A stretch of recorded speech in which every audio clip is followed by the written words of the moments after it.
வானதூதர்களை நமக்கு உடன்பணியாளர்களாகத்தான் கொடுத்திருக்கிறாரே ஒழிய அவர்களை வணங்குவதற்கோ ஆராதிப்பதற்கோ அல்ல என்பதை தெளிவாக அறிந்து கொள்ள உங்களுக்கு அழைப்பு கொடுக்கிறேன். பிரியமானவர்களே, இதை இன்னும் உறுதிப்படுத்துவதற்காக திருப்பாடல் 91 11 12 வாசிப்போம். நீர் செல்லும் இடமெல்லாம் உம்மை காக்கும்படி தம் தூதருக்கு அவர் கட்டளையிடுவார். உம் கால் கல்லின் மேல் மோதாதபடி அவர்கள் தங்கள் கைகளில் உம்மை தாங்கிக் கொள்வர். அல்லேலூயா, பிரைஸ் லார்ட். இப்போ புரியுதுங்களா வானதூதர் ஆண்டவர் நமக்கு எதுக்கு கொடுத்திருக்கிறாருன்னு?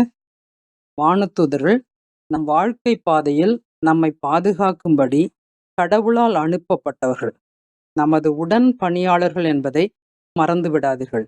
அதனால தூதர்களுக்கு தேர் தூக்குவது, ஆலையிடுறது, தூபம் காட்டுறது, கொடிமரத்தை சுத்தி சுத்தி வர்ற